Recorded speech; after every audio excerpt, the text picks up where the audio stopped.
Baik, bismillahirrahmanirrahim. Alhamdulillah wassalatu wassalamu ala Rasulillah wa ala alihi wa wala. Kita lanjutkan kembali pertemuan yang keempat, membahas kitab Syarhun Nafis, Syarhul Bidayah fi Ilmi Mustalah al-Hadith.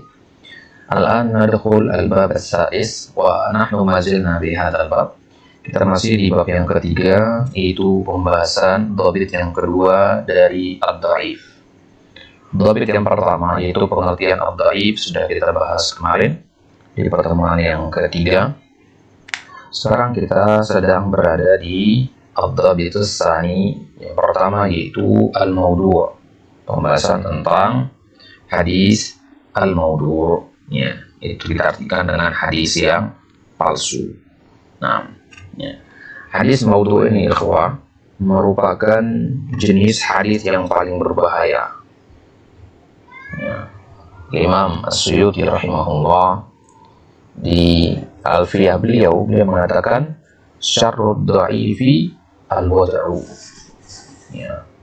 Derajat hadis dhaif yang paling parah, paling ekstrim, paling berbahaya, paling buruk itu adalah hadis-hadis yang maudhu. Ya, fal matruku tsumma dzunnakri, baru kemudian matruk, kemudian dzunnakar, kemudian mungkar, fal mu'al, dan hadis mu'allal, ya, fal mudraj. Nah, jadi ini urutannya dari yang paling parah, al-maudu', al-matruk, al-munkar, dan seterusnya. Nah, kita baca syarahnya.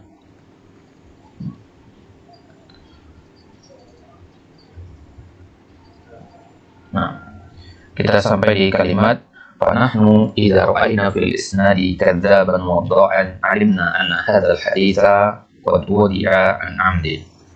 Kalau kita melihat pada suatu sanad ada perawi yang kadzab, yang perawi yang pendusta, wadha'an, yang tukang membuat hadis-hadis palsu, ya, maka kita tahu jelas bahwasanya hadis tersebut adalah hadis yang dibuat-buat secara sengaja. Wa yu'rafu bi kaunihi wad'un an ghairi qasdin wa an ghairi amdin idza kana fi isnadihi mughaffalan aw mukhallatan wa ma syabaha dzalika min ar-ruwatil ma'rufin bis-sidq. Nah, dan kita mengetahui hadis tersebut adalah hadis yang palsu an ghairi qasdin. Ya, an ghairi qasdin artinya tanpa sengaja. Ya, keliru di sini, ya, tidak sengaja. Ya, wa an ghairi amdin, ya, wa an ghairi amdin idza kana fi isnadi mughaffalan. Nah, kalau tadi itu cara mengetahui apakah hadis tersebut palsu yang dibuat-buat dengan sengaja. Nah, kalau sekarang cara mengetahui hadis palsu yang dibuat tanpa sengaja. Nah, caranya adalah kita melihat pada sanadnya ada mughaffalan, ada orang yang terkenal dengan sifat lalainya, atau mukhallatan, atau suka kecampur-campur, lagi bahas ini dicampur dengan ini karena tidak kuat hafalan. Jadi lalai dan kecampur itu adalah disebabkan karena buruknya hafalan. Nah, ya, au masyabaha dzalika min arwatil ma'rufin bis-sidq. Ya, dia adalah, ya, orang yang jujur. Jadi perawi hadis maudhu ini dia jujur.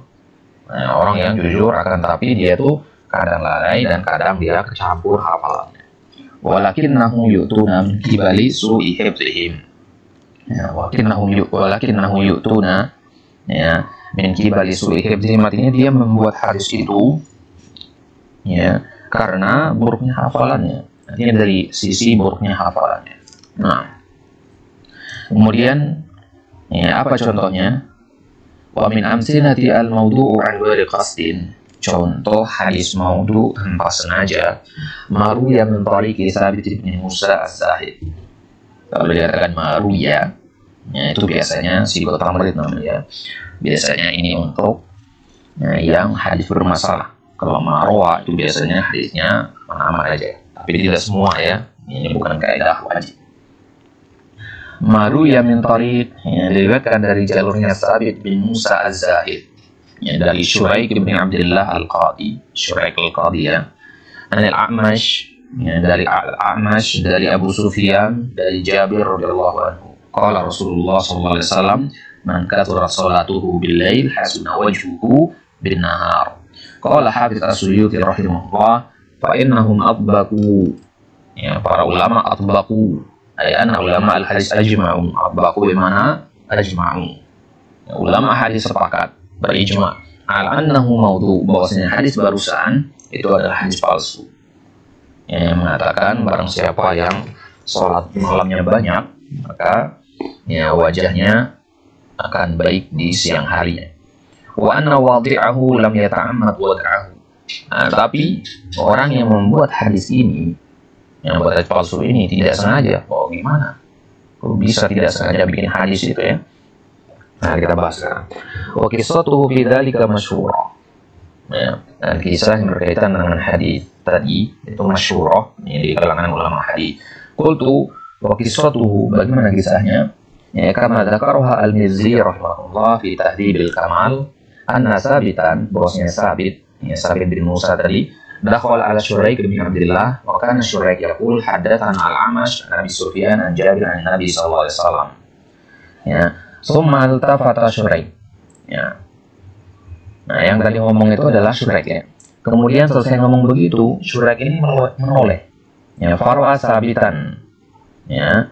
Kemudian dia melihat si Sabit. Ya, tadi kan Syuraik ini lagi ngomong, kemudian Sabit masuk. Ya, otomatis kan dia noleh kepada orang yang baru masuk itu.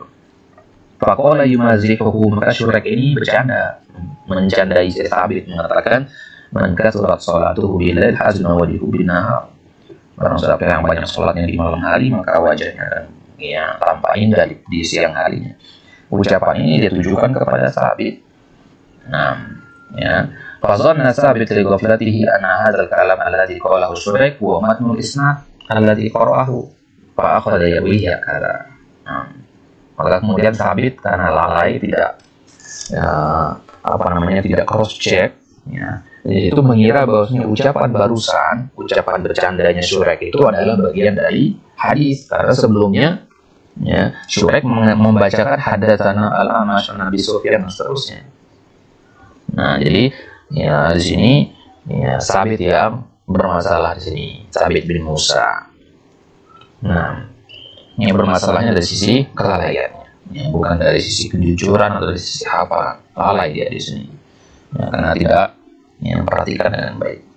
Nah, ya, jadi, ya, dia mengira itu adalah bagian dari matan hadis, sehingga, ya, dia pun meriwayatkan di situ mengatakan hadatsana Syuraik qala hadatsana Al-Amash an Abi Sufyan an Jabir an Nabi sallallahu alaihi wasallam an kasratu bil-lail hasna wajhuhu bin-nahar. Nah, wa fil haqiqah anna hadzal kalam min kalami Syuraik la min kalami Nabi sallallahu alaihi wasallam. Ya, ucapannya Syuraik bukan ucapannya Nabi. Wa qad yaqulu qail, limadza yad'u haula'i ar-rijalu ala hadits ala Rasulillah sallallahu alaihi wasallam. Ya, kemudian kita bertanya, mungkin, ya, timbul pertanyaan di sini. Kenapa mereka itu bikin hadis palsu atas nama Nabi? Kan udah tahu nih hukumnya tidak boleh, ya, haram hukumnya. Kenapa sengaja melakukan sesuatu yang haram? Ya, ay alladzina ya'maluna dzalika limadza yaf'aluna dzalik. Orang yang sengaja bikin hadis palsu itu kenapa kok sengaja menjerumuskan diri kepada, ya, kepada kemaksiatan, kepada dosa besar? Dzakara ahlul ilmi lidzalika asbaban. Para ulama menyebutkan beberapa sebab.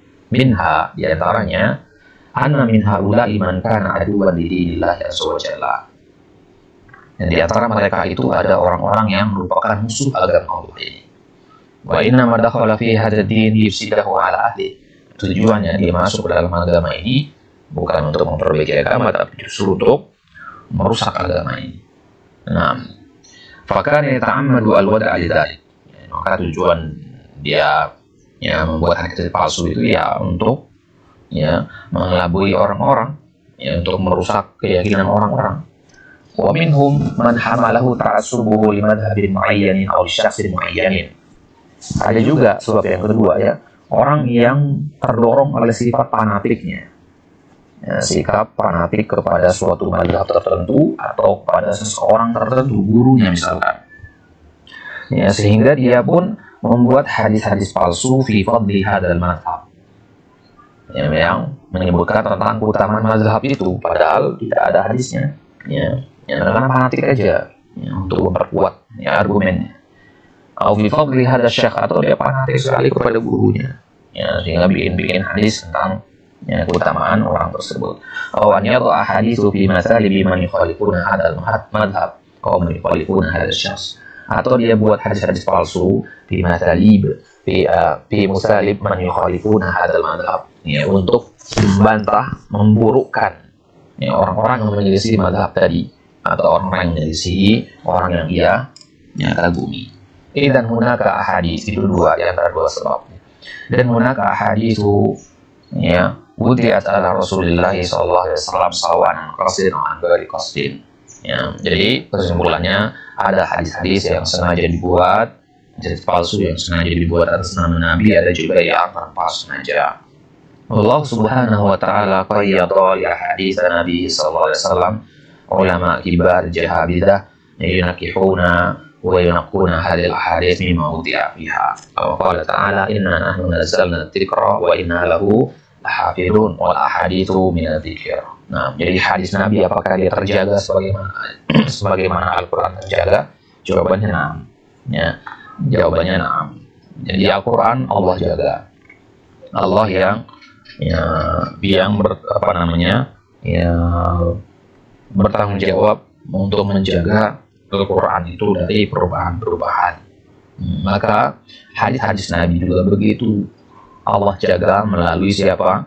Melalui para ulama kibar, ulama-ulama besar, ya, jahabidah, ya, yang cerdas, ya, yang hebat, yang mereka itu yunaqihun, ya, mereka memfilter, ya, memeriksa, ya, hadis-hadis yang dibuat-buat atas nama Nabi tadi. Ya, Allah katakan inna nahnu nazzalna dzikra, sesungguhnya kami yang menurunkan az-zikr, wa inna lahu lahafidun, kami yang menjaganya. Maka kata para ulama, zikir itu di situ masuk juga hadis dan Al-Qur'an. Nah, waqad qila li Ibnu Mubarak rahimahullah hadil ahaditsul masnu'ah kaifa tasna'una biha, ya, qala ya'ishu laha al-jahabidah. Nah, ya, ada yang berkata kepada Ibnu Mubarak menanyakan hadis-hadis yang, ya, palsu-palsu tadi, kaifa tusami'una biha, bagaimana kalian, yaitu para imam, mengetahui bahwasanya itu adalah hadis-hadis yang dibuat? Qala ya'ishu laha al-jahabidah, ada orang-orang jahabidah, orang-orang hebat, ya, yang hidup, ya, demi meneliti hadis itu. Ya'ishu laha, hidup demi hadis itu, artinya dia mencurahkan waktu, pikiran, tenaganya untuk memeriksa hadis itu. Ya, jadi akhirnya, ya, dia menyimpulkan hadis itu adalah hadis yang maudhu.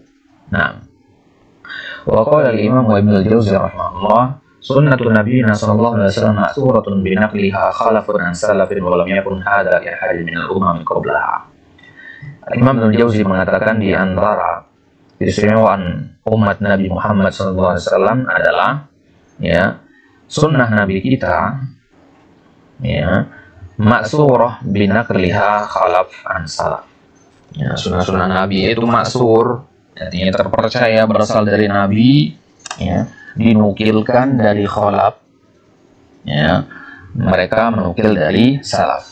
Jadi khalaf itu, ya, orang-orang terbelakang, orang yang datang belakangan, kemudian salaf itu yang terdahulu.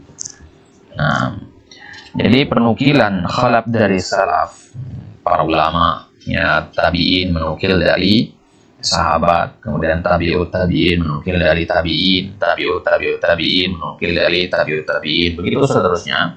Ya, ini namanya penukilan khalaf dari salaf. Walam yakun hadza li ahadin minal umam qablaha. Yang seperti ini tidak ada sebelumnya.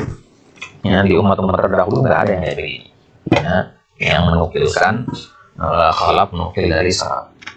Walamma lam yumkin li ahadin an yudkhila fil Qur'ani syai'an laysa minhu akhadha aqwamun yaziduna fi hadithi Rasulullah sallallahu alaihi wasallam. Karena tidak mungkin untuk menyisipkan sesuatu kepada Al-Qur'an. Ya, nambah-nambah Al-Qur'an nggak mungkin, pasti ketahuan. Maka banyak kaum yang menambahkan hadis-hadis Nabi. Nah, karena hadis Nabi kan banyak sekali. Kalau Al-Qur'an kan terbatas dari Al-Fatihah sampai surat An-Nas. Ya, dibandingkan dengan hadis Nabi kan banyak sekali, sehingga, ya, orang awam, ya, bisa saja terkecoh gitu, ketika, ya, si pembuat hadis palsu mengatakan ini hadis Nabi, nggak bisa cross check begitu. Ya, karena ilmu hadis sendiri sedikit peminatnya dan sedikit yang menguasainya di tengah-tengah masyarakat awam. Ya. Nah, jadi karena Al-Quran tidak mungkin ditambah-tambah, artinya mereka ini menambah-nambah hadis Nabi. Ya. Wa yankisuna wa yubaddiluna wa yadha'un. Mereka menambah, mengurangi, mengganti, membuat hadis yang palsu. Alaihi ma lam yaqul. Padahal itu adalah ucapan yang belum pernah diucapkan oleh Nabi. Fa insyaallah azza wa jalla ulama yatubuna 'an naql wa yudhihuna as-sahiha bi fadhihuna al-qabiha. Maka kemudian Allah Subhanahu wa taala membuat atau memberikan ilham kepada para ulama yang mereka itu yadubuna 'an naql, mereka itu meneliti dengan baik penukilan-penukilan hadis itu, menjelaskan mana hadis yang sahih dan mana hadis-hadis yang qabih. Wa ma yukhlillahu azza wa jalla minhum asra min al-usul, dan tidak ada satu zaman pun yang kosong dari mereka-mereka ini, ulama ahlul hadis maksudnya. Tidak ada satu zaman pun kecuali ahlul hadis ada di dalam itu. Jadi nggak pernah ada satu zaman kosong nggak ada ahlul hadis, ahli fikih ada tauhid ada, tapi ahlul hadis nggak ada, nggak mungkin. Setiap zaman pasti ada ahlul hadis. Wa qala al-Hafiz Ibnu Rajab rahimahullah, wa amma sunnatun Nabi sallallahu alaihi wasallam fa innaha kanat fil ummah tuhfaz fis sudur kama yufadul Quran.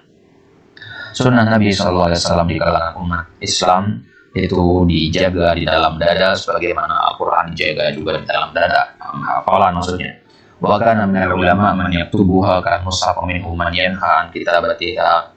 Di antara para ulama ada yang menulis hadis itu di dalam kitab-kitab mereka, seperti mushaf. Wa minhum man yanha kitabatiha. Ada juga ulama yang melarang untuk menulis hadis karena takut tercampur dengan Al-Quran. Kemudian qala wa la raiba anna an-nasa yatafawatuna fil hifdzi wa dhabti tafawutan katsiran. La raib berarti kita katakan bahwasanya orang-orang itu kan berbeda-beda tingkatannya dalam masalah hafalan dan dhabitnya. Ada yang kuat hafalannya, ada yang sedang, ada yang lemah. Tsumma hadatsa ba'da asr sahabah qaumun min ahli al-bid'ah wal dhalal adkhalu fid din ma laysa minhu wa ta'ammadu al-kadhiba 'ala Nabi sallallahu alaihi wasallam. Nah, kemudian terjadilah setelah zaman sahabat golongan-golongan dari ahlul bid'ah dan ahlul dalal. Mereka masukkan ke dalam agama ini sesuatu yang bukan merupakan bagian dari agama ini. Ta'ammadu al-kadhib, mereka berdusta nama Nabi sallallahu alaihi wasallam. Faqama Allah Ta'ala li hifdzi sunnah aqwaman, maka Allah tegakkan di sisi yang lain umat-umat atau ulama-ulama yang menjaga sunnah ini. Mayyazu ma dakhala fiha min al-kadhib wal wahm wal ghalat. Kaum-kaum yang Allah utus ini, mereka lah yang kemudian memfilter dan memilih-milih apa yang dusta, mana hadis-hadis yang dusta, mana hadis-hadis yang waham, mana hadis-hadis yang ghalat dari apa yang disampaikan oleh ahlul bidah tadi. Jadi sunnatullahnya seperti itu. Ada ahlul bidah yang merusak, ada ahlul sunnah yang memperbaiki. Ahlul sunnah yang memperbaiki ini, yang mereka lakukan adalah memfilter mana yang baik dan mana yang buruk dari hadis-hadis yang mereka buat itu. Wa dhabatu dzalika ghayat dhabat wa hafizu asyad al-hifzi. Mereka mendhabat dalam masalah ini. Fokusnya di situ, spesialisasinya di situ, dan sangat ketat sekali penjagaan mereka dalam ilmu hadis ini. Jadi kalau dalam ilmu hadis bahwa prinsip yang harus dipakai itu adalah harus keras, harus ekstrim, harus keras, harus ekstrim, artinya nggak boleh ada toleransi, nggak boleh ada toleransi. Dan ilmu hadis min al-ahamiyati bimakan. Dari sini bisa kita temukan dalam paran bahwasanya ilmu hadis ini adalah ilmu yang sangat penting bimakan. Dilihat dari zaman sekarang ini. Ahamiyah bimakan maksudnya ahamiyatun jiddan, muhimun jiddan. Fa alaina an najtahida fi hadzal ilmi hatta nastati'a an natruba al-kadhiba an Rasulillah sallallahu alaihi wasallam. Maka wajib hukumnya kita bersungguh-sungguh belajar ilmu ini agar kita bisa menjaga kedustaan dari Rasulullah sallallahu alaihi wasallam. Ya, salah satu tujuan kita belajar ilmu hadis itu adalah untuk membela sunnah Nabi SAW dari orang-orang yang berusaha untuk merusak agama ini. Dan terutama di zaman sekarang ini banyak sekali. Jangan kita berpikir ya hadis palsu itu banyak dibuatnya zaman dulu, zaman sekarang nggak ada. Zaman sekarang justru lebih banyak lagi. Nah, dengan penyebaran ya informasi yang sedemikian cepat yang melalui sosial media dan sebagainya, ya gampang sekali orang membuat hadis palsu. Tinggal tulis saja di beranda Facebooknya, ya begini. Ya kalau dia orang terpandang langsung, ya banyak orang yang meyakininya. Padahal yang tulis itu adalah hadis palsu. Ya segampang itu sekarang untuk membuat hadis palsu. Zaman dulu mungkin butuh waktu untuk menyebar hadis palsu itu. Tapi sekarang penyebarannya masih cepat sekali. Tanpa perlu keluar rumah bisa tersebar hadis palsu yang terbuat misalkan. Nah, itu dia hadis al-maudhu, ya saya sarankan antum ya, untuk penjelasan tambahan ya buka kitab Alfiyahnya Suyuti, ya di situ dijelaskan dalam sekitar 20 bait ya tentang hadis al-maudhu. Ada bab tersendiri yang berjudul al-maudhu ya di pertengahan kitab ya. Nah, di tengah kitab nanti disebutkan di situ ya. Coba antum cari kitab yang ditahqiq sama Syekh Mahmud Syakir, nanti ada ta'liqnya di bawah, untuk bisa mendapatkan banyak faedah insyaallah situ. Yang pembahasan tentang hadis al-maudhu, dimulai dari kalimat al-khabarul maudhu syarrul khabar. Nah itu. Ya wa dzikruhu li alimi bihi wa dzikruhu li alimin bihi ya ahdzurna. Anda bisa rujuk sendiri di kitab.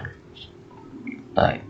Sekarang kita masuk bagian yang kedua dari hadis yang mardud, yaitu hadis al-matruk. Yang pertama maudhu, yang kedua matruk. Wa amal hadis al-matruk fa huwa al-hadits alladhi tarakahu ulama haitsu tabayyana lahum khata'uh. Matruk itu secara bahasa isim maf'ul dari kata taraka. Taraka artinya meninggalkan. Matruk artinya yang ditinggalkan. Hadis matruk adalah hadis yang ditinggalkan oleh ulama haitsu tabayyana lahum khata'uh. Ya, ketika jelas kesalahan hadisnya. Ya, jadi para ulama meninggalkannya dikarenakan apa? Ya, dikarenakan memang hadisnya jelas-jelas bermasalah. Dzakarahu As-Suyuti rahimahullah fi Alfiyati. Ya, As-Suyuti menyebutkan dalam Alfiyahnya, fasyarata lahu syurutan. Ya, beliau mempersyaratkan beberapa syarat di situ. Ya rahimahullah. Wa sami bil matruki fardan. Ya, tasibi rawi lahu muttahamun bil kadibi. Atau arrafuhu minhu fi ghairil athar atau fiskin atau ghaflatin atau wahmin kasar. Dinamakan hadis matruk seseorang yang dinamakan hadis matruk itu kalau perawinya itu adalah perawi yang fardan, ya, dia berdiri sendiri, ya, dan dia muttaham bil kadzib, ya, dia dituduh berdusta. Atau arrafuhu minhu fi ghairil athar, ya, atau ya minggu adalah artinya di kalam, ya, di kalam ucapan manusia, ya, orang-orang mengenal dia ya sebagai orang yang ya, orang yang suka berdusta atau suka dituduh berdusta. Dia bukan pendusta tapi tertuduh gitu. Ya, besar kemungkinan dia berdusta atau ya sering berdusta cuma di bawah level al-kadzab ya. Nah, itu maksudnya aurafu min bidil asar. Fiskin atau terkenal dengan kefasikannya, entah kefasikan perbuatan ataupun yang perkataannya. Ghaflah atau dia lalai, ya. Waham, ya, atau dia banyak wahamnya. Wahmin kasur. Nah, maka dari sini Al-Hafiz As-Suyuti rahimahullah dalam Alfiyah tadi menyebutkan beberapa syarat untuk disebut hadis matruk. Fal haditsu likai yusamma matrukan fala budda. Nah, disebutkan situ ya, hadis dikatakan matruk berarti harus mengumpulkan ya, 5 syarat ini atau salah satunya. Yatafarrada bihi rawin muttaham bil kadzib fi hadits Rasulullah SAW. Ada seorang perawi yang dia muttaham bil kadzib, bertuduh berdusta, dan yatafarrad. Yatafarrad artinya ya, bersendirian. Ya, orang yang lain tidak bermasalah dan dia bersendirian. Ini sendiri dia. Ya. Urifa anhu dzalika fi kalamin nas, atau dia itu ya, yang tadi yang disebut min fi ghairil asar, atau dia terkenal ya, di kalangan manusia sebagai orang yang muttaham bil kadzib. Aw an yakuna zahiruhu al-fisq bi fi'lin aw qaul, atau dia zahirnya melakukan kefasikan. Zahirnya tentunya ya, karena batin tentu itu urusan Allah. Kita tidak tahu perkara yang batin. Ya, atau zahirnya dia adalah orang yang fasik. Nah, ya, entah fasik dengan perbuatan ataupun dengan perkataan. Aw an yakuna katsirul ghaflah. Ya, atau ya dia banyak lalainya. Aw an yakuna katsirul waham, atau dia banyak wahamnya. Waham itu artinya ya sesuatu yang dia sangka-sangka dan itu lebih mendekat kepada kesalahan. Ya, waham itu sesuatu yang marjuh, ya. Ya, jadi ilmunya nggak kuat.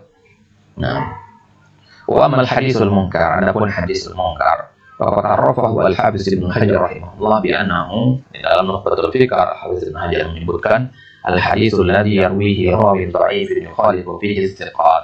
Hadis munkar, ya.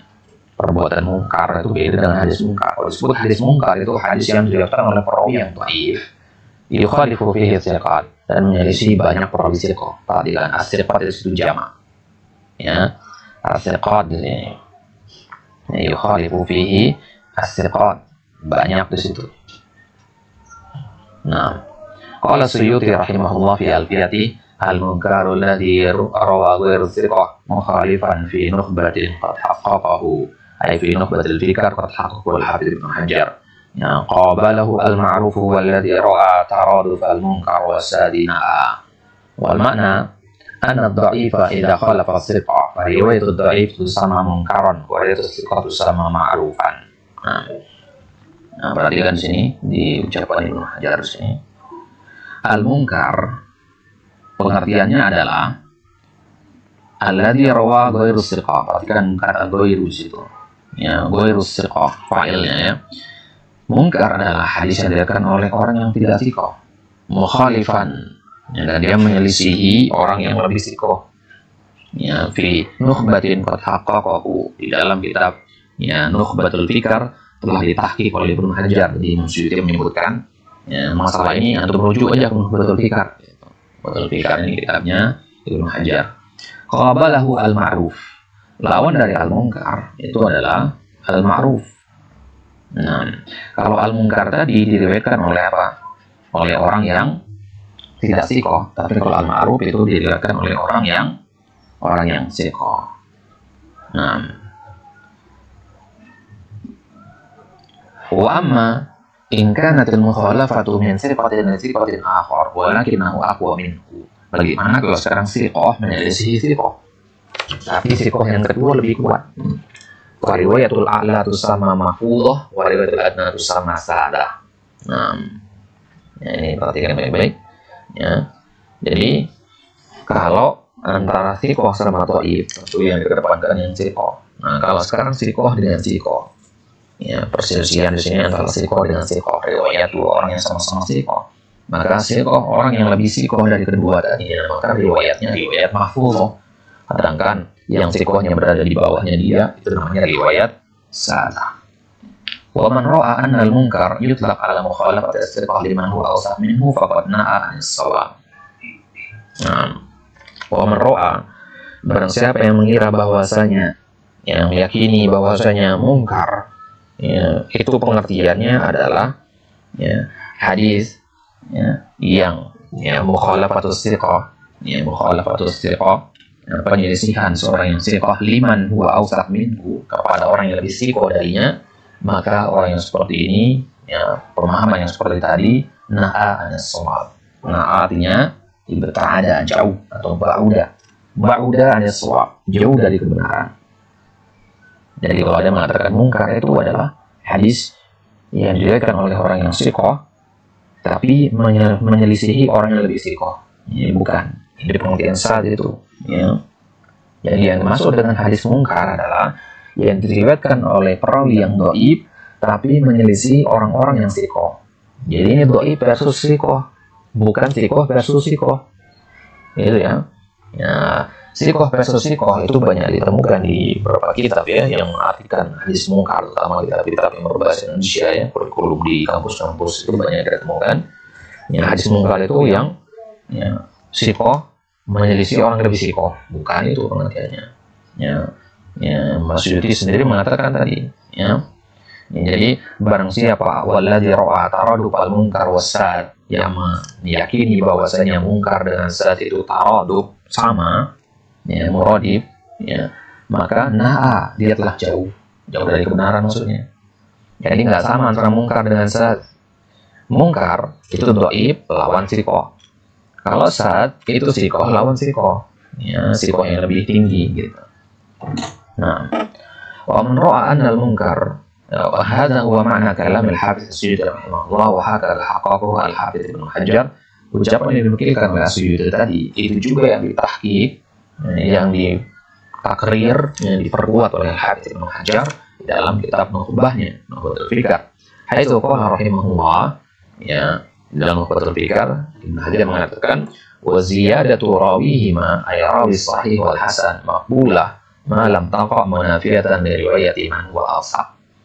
Penambahan, ya, dari dua perawi hadis, ya, perawi hadis sahih dan perawi hasan maksudnya makbulah, ya, ini ziyadah atau siqat, ya, ada bab sendiri nanti, ya. Penambahan dari dua perawi hadis sahih dan hadis hasan itu diterima malam taqa munafiyah, selama tidak menafikan, tidak kontradiksi dengan riwayat orang yang lebih siqah darinya. Fa idza khulifa bi arjah, kalau dia menyelisihi hadis yang lebih rajih, lebih kuat darinya, maka hadis yang rajih itu disebut al-mahfuz wa muqabiluhu as-sad, dan lawannya disebut hadis yang sad. Wa mal ad'af ar-rajih al-ma'ruf wa muqabiluhu al-munkar. Nah, adapun kalau dia menyelisihi hadis yang lebih lemah, hadis dhaif gitu, maka riwayat hadis yang al-ad'af ar-rajih, kalau dhaif lawan siqah, maka yang siqahnya dinamakan riwayat ma'ruf dan yang dhaifnya namanya riwayat munkar. Nah, ini dipahami baik-baik, ya. Ya, dipahami baik-baik syair dari As-Suyuti tadi, ya, al-munkarul ladzi rawahu al-thiqah mukhalifan bi nukhbatin qad haqqaqa qabalahu al-ma'ruf wal ladzi ra'a taraduf al-munkari was-sadina. Qultu fa'ala hadzal qaul fa innahu ishtaratu bil hadits ka isama munkarun an yatawafara fihi syakh. Kesimpulan kita bahwasanya hadis itu dinamakan hadis munkar kalau terdapat padanya dua syarat. Syaratul awal al-mukhalafah, penyelisihan. Syaratul tsani an takuna hadil mukhalafah min dha'ifin li thiqah. Syarat yang kedua adalah penyelisihan itu terjadi antara dhaif lawan thiqah. Ya, dhaif versus thiqah. Nah, adapun mukhalafatu thiqah liman huwa awsaq minhu fa hadhihi itu sama salah. Adapun penyelisihan orang yang thiqah kepada orang lebih thiqah itu namanya sad. Kemudian apa contohnya hadis munkar? Setelah kita paham apa itu pengertian munkar, dari contohnya sekarang. Wa min amsilatil munkar ma rawahu at-Tabrani min tariqi Hubayb bin Hubayb an Abi Ishaq, ya, al-Azzar ibn Harith an Ibn Abbas radhiyallahu anhuma, an Nabi sallallahu alaihi wasallam qala man aqama salata wa ata zakata wa hajjal baita wa shama ramadana, ya, wa qara ad-dhaifa dakhala jannah. Kalau dhaifa dia memuliakan tamu, maka dia akan masuk surga. Wa qad rawahu Hubayb an Abi Ishaq hakadha marfu'an wa khalafa Ma'mar alladhi rawahu an Abi Ishaq mawqufan wa Hubayb dhaif wa Ma'mar thiqah. Nah, ya, jadi hadis ini, ya, ada jalur lainnya, yaitu jalurnya Ma'mar namanya. Jalur Ma'mar, ya, itu meriwayatkan dari Abu Ishaq juga. Nah, Hubayb juga meriwayatkan dari Abu Ishaq. Jadi Abu Ishaq menyampaikan hadis ini kepada dua orang, kepada, ya, Hubayb dan kepada Ma'mar. Nah, ya, kalau Ma'mar, ya, itu meriwayatkan hadis ini mauquf, ya, sedangkan, ya, Ma'mar, Hubayb itu meriwayatkannya secara marfu, ya, marfu, sedangkan Ma'mar meriwayatkannya secara mauquf. Nah, Hubayb itu dhaif, Ma'mar thiqah. Ya, karena ada dua jalur, yang satu marfu, yang satunya mauquf. Ya, maka ada perbedaan di sini antara dua jalur ini, jalurnya Hubayb sama jalurnya Ma'mar. Nah, jalurnya Ma'mar dia mengatakan mauquf, sedangkan Ma'mar ini adalah orang yang thiqah, sedangkan Hubayb orang yang dhaif. Ada perbedaan riwayat di sini antara orang yang thiqah dan orang yang dhaif. Ya, qala Abu Zur'ah ar-Razi rahimahullah hadza haditsul munkar. Ya, maka hadis yang diriwayatkan oleh Hubayb itu namanya hadis mungkar. Namahu an Ibnu Abbas mauquf. Ya, ini hadisnya mauquf, artinya nggak sampai ke Nabi. Ini sampainya ke Ibnu Abbas. Nah, yang mengatakan ini ucapan Nabi itu Hubayb. Ya, sedangkan Ma'mar mengatakan ini ucapan Ibnu Abbas. Yang benar ucapan siapa kalau begitu? Yang benar adalah ucapan Ibnu Abbas. Kenapa? Karena yang mengatakan ucapan Nabi, ya, ini adalah ucapan Nabi, itu Hubayb, dan Hubayb itu lemah. Ya. Dan yang mengatakan itu ucapannya Ibnu Abbas adalah Ma'mar, dan Ma'mar itu sikoh. Maka ucapannya Ma'mar yang lebih kita dengarkan di sini. Ya, Abu Zur'ah Razi sendiri mengatakan hadisnya Hubayb itu hadis yang mungkar.